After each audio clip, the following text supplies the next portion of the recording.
नमस्कार, आप देख रहे हैं जीएसटीवी न्यूज और अंदर की बात के साथ मैं हूं ध्वनि। गुजरात में भारी बारिश का अलर्ट जारी किया गया है। राज्य में लगातार बारिश हो रही है। कई जिले में बाढ़ की स्थिति है। लोगों के घरों तक पानी भी पहुंच गया है। इसी बीच मौसम विभाग ने मंगलवार 19 सितंबर को सौराष्ट्र में ऑरेंज अलर्ट जारी किया है और भारी बारिश की आशंका जताई है। कहां हो सकती है भारी बारिश, आइए देखते हैं स्पेशल रिपोर्ट अंदर की बात में। बंगाल की खाड़ी में बना एक मजबूत सिस्टम मध्य प्रदेश से होते हुए राजस्थान और गुजरात तक पहुंचेगा। मौसम विभाग इसके कच्छ से गुजरते हुए अरब सागर में जाने की संभावना देख रहा है, जिसके चलते कल सौराष्ट्र और कच्छ में ऑरेंज अलर्ट घोषित किया गया है। 19 सितंबर को सौराष्ट्र और कच्छ के विभिन्न इलाकों में भारी से बहुत भारी बारिश की संभावना है। 19 सितंबर को मेहसाना, गांधीनगर, सुरेंद्रनगर और मोरबी में भारी बारिश का अनुमान है। इसके अलावा बनासकांठा, पाटन और कच्छ में भी भारी से बहुत भारी बारिश का अनुमान है। इसके अलावा गांधीनगर, सुरेंद्रनगर, द्वारका समेत कई इलाकों में भारी बारिश होगी। बनासकांठा और पाटन में भी भारी से बहुत भारी बारिश का अनुमान है। मेहसाना और साबरकांठा में भारी बारिश का अनुमान है। मौसम विभाग ने कच्छ और सौराष्ट्र के लिए ऑरेंज अलर्ट जारी किया है। इस बरसात के मौसम में आम जनता से अनुरोध है कि वे मौसम संबंधी सावधानियां बरतें और जल जमाव, कच्ची सड़कें और भारी यातायात वाले क्षेत्र में जाने से बचे। सावधान रहे और सुरक्षित रहे, यही सही समय है। सौराष्ट्र और कच्छ के विभिन्न इलाकों में 4 इंच से लेकर 8 इंच तक बारिश की संभावना जताई गई है। Bureau report, GSTV. शाम तक गुजरात के 191 तालुके में बारिश दर्ज की गई है। जूनागढ़ जिले के विसावदर तालुके में हड़कंप मच गया है। विसावदर में कितनी भारी बारिश हुई, कैसे विसावदर में आया सैलाब, आइए देखते हैं खास रिपोर्ट अंदर की बात में। गुजरात में पिछले 2 दिनों से बारिश हो रही है। प्रदेश के कई जिलों में भारी बारिश हो रही है। मौसम विभाग के पूर्वानुमान के बीच राज्य के कई तालुकाओं में सुबह से ही बारिश हुई है। शाम 4 बजे तक गुजरात के 191 तालुके में बारिश दर्ज की गई है। जूनागढ़ जिले के विसावदर तालुका में हड़कंप मच गया है। विसावदर में सबसे ज्यादा 11 इंच बारिश हुई है। राज्य के 67 तालुकाओं में 1 से 6.5 इंच तक बारिश हुई है। जूनागढ़ के विसावदर में 10 इंच से ज्यादा बारिश हुई है। इसके चलते पोपटी नदी को 2 किनारे पर बहता हुआ देखा जा रहा है। विसावदर पंथक में बारिश के कारण घेड़ पंथक की मुसीबतें भी बढ़ सकती है। भारी बारिश के कारण भैसान तालुके में बड़े गुजरिया गांव के पास गुजरिया जलाशय 100% भर गया है। इसके चलते निचले इलाकों में गांव को अलर्ट कर दिया गया है। साथ ही जलाशय के आसपास न घूमने और सावधान रहने का भी अनुरोध किया गया है।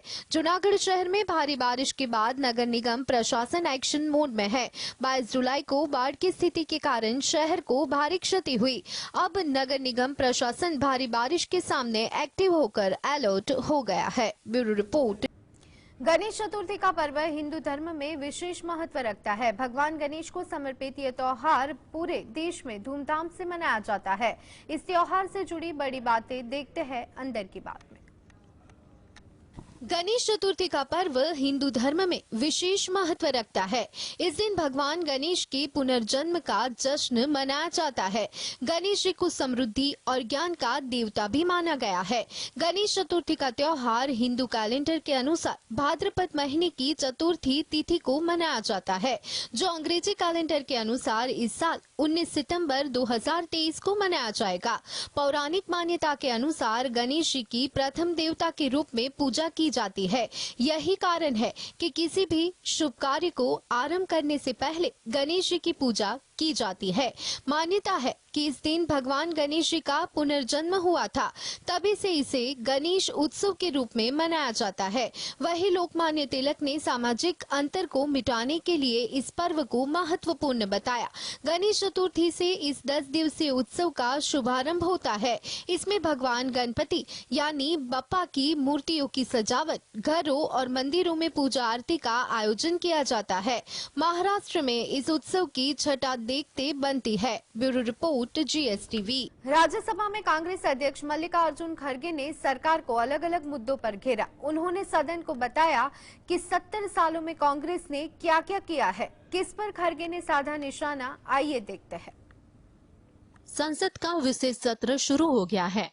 राज्यसभा और लोकसभा दोनों ही सदनों में सदस्यों ने हिस्सा लिया।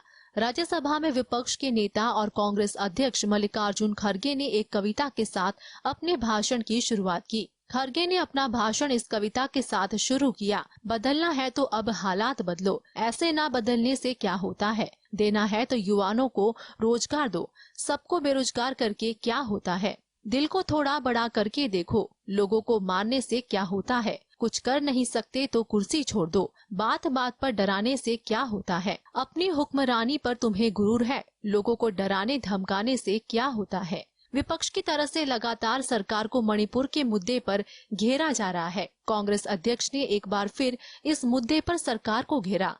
उन्होंने कहा कि प्रधानमंत्री देश के हर इलाके में जाते हैं, लेकिन वे मणिपुर क्यों नहीं जाते। उन्होंने कहा कि अटल बिहारी वाजपेयी जी ने 21 बार बयान दिया, मनमोहन सिंह ने 30 बार बयान दिया। हमारे प्रधानमंत्री मोदी ने कस्टमरी बयानों को छोड़कर सिर्फ 2 बार बयान दिया है। Bureau report GS। संसद के विशेष सत्र की शुरुआत हुई है। केंद्र सरकार संसद में महिला आरक्षण पर बिल ला सकती है, जिसकी हिदायत विपक्ष कांग्रेस और उसके सहयोगियों के जरिए महिला आरक्षण बिल लाने की मांग की गई है। बीजेपी ने महिला आरक्षण बिल पर क्या कहा, आइए देखते हैं। केंद्र सरकार की तरफ से संसद में महिला आरक्षण बिल लाया जा सकता है। संसद के विशेष सत्र की शुरुआत हुई है। ऐसे में महिला आरक्षण बिल को लोकसभा में पेश किया जा सकता है, क्योंकि बिल को लेकर विपक्षी नेताओं ने भी सहमति जताई है। विपक्ष की तरफ से इस बिल को लेकर जोरदार हिमायत की गई है। सर्वदलीय बैठक में सरकार ने महिला आरक्षण बिल को लेकर कहा कि वह उपयुक्त समय का इंतजार कर रही है, उसके आधार पर ही फैसला किया जाएगा। इस बैठक में लोकसभा और राज्य विधानसभाओं जैसी निर्वाचित संस्थाओं में महिला आरक्षण की जोरदार वकालत की गई। हालांकि अगर सूत्रों की माने तो महिला आरक्षण बिल बुधवार को लोकसभा में पेश किया जाएगा। अगर यहां से पास हो जाता है तो फिर इसे राज्यसभा में भेजा जाएगा। कांग्रेस और उसके सहयोगियों के जरिए महिला आरक्षण बिल लाने की मांग की गई है। इस पर बीजेपी और एनसीपी जैसी उसकी सहयोगी पार्टी ने भी कहा है कि वह इस मुद्दे पर उनके साथ खड़ी है। Bureau report GSTV। Welcome back. Bharat अभी विकसित देश बनने से कोसों दूर है। वही प्रधानमंत्री ने 2047 तक भारत को विकसित बनाने का संकल्प किया है। कैसे हासिल करेगा विकसित देशों में अपना नाम भारत, आइए देखते हैं रिपोर्ट में।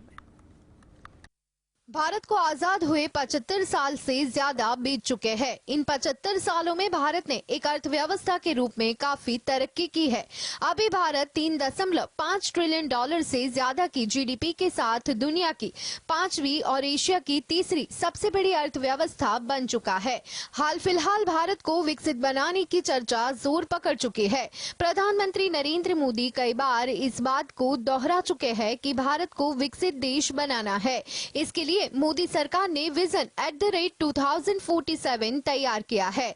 इसे इंडिया @2047 और इंडिया @100 भी कहा जा रहा है। इस विजन में लक्ष्य तय किया गया है कि 2047 में जब भारत को आजाद हुए 100 साल हो जाएंगे, तब तक देश को विकसित देशों की कतार में लाना है। प्रधानमंत्री के इस विजन पर संसद के विशेष सत्र में भी चर्चा हुई है। संसद के इस खास सत्र में भारत को 2047 तक विकसित देश बनाने का संकल्प लिया गया है।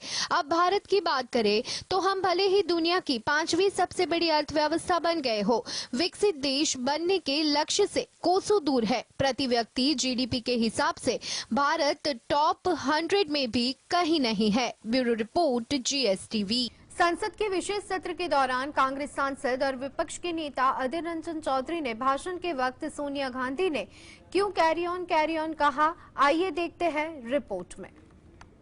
संसद के 5 दिवसीय विशेष सत्र की कार्यवाही शुरू हो गई है। लोकसभा में पहला संबोधन प्रधानमंत्री नरेंद्र मोदी ने दिया। इसके बाद विपक्ष के नेता और कांग्रेस सांसद अधीर रंजन चौधरी ने अपना भाषण दिया। इस दौरान एक मौका ऐसा भी आया जब सोनिया गांधी को कैरी ऑन बोलते हुए भी देखा गया। अधीर रंजन चौधरी ने कहा, हम सभी अपनी पुरानी इमारत को अलविदा कहने के लिए यहाँ मौजूद है। पंडित नेहरू ने कहा था कि संसदीय लोकतंत्र कई गुणों की मांग करता है। इसके लिए क्षमता, कार्य के प्रति समर्पण और आत्म अनुशासन की जरूरत होती है। हालांकि पंडित नेहरू संसद में भारी बहुमत हासिल था, लेकिन वे विपक्ष की आवाज सुनने में अथक थे और सवालों का जवाब देते समय कभी भी मजाक नहीं उड़ाया या टाल मटोल नहीं किया। उन्होंने आगे कहा, इस सदन ने देश को बहुत कुछ दिया है। इस सदन से ही बैंक का सरकारीकरण और आईटी के एरिया में क्रांति हुई थी। डिजिटल इंडिया और पंचायती राज के साथ साथ सामाजिक क्रांति को लाने वाले राजीव गांधी थे। सूचना का अधिकार, मनरेगा कानून और फूड सिक्योरिटी एक्ट लाने का काम कांग्रेस सरकार ने किया। Bureau report, GSTV।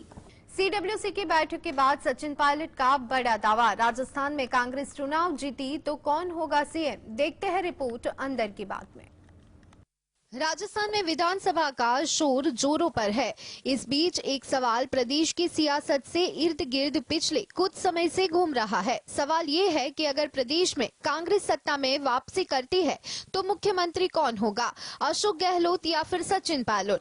वही एक पूर्व उप मुख्यमंत्री ने अब खुद इस सवाल का जवाब दिया है। दरअसल हैदराबाद में कांग्रेस की वर्किंग कमेटी की बैठक के बाद पत्रकारों ने सचिन पायलट से राजस्थान में मुख्यमंत्री पद को लेकर पूछा कि अगर राजस्थान में कांग्रेस की सरकार बनती है तो सीएम कौन होगा। इस सवाल पर उन्होंने कहा, हम एकजुट पार्टी के रूप में आगे बढ़ रहे हैं। हमारा शीर्ष नेतृत्व आगे बढ़कर अभियान का नेतृत्व करेगा। हम एकजुट होकर चुनाव लड़ते हैं। एक बार जब हमें जनादेश मिल जाता है तो नव निर्वाचित विधायक और पार्टी नेतृत्व तय करते हैं कि कौन सरकार का नेतृत्व करेंगे।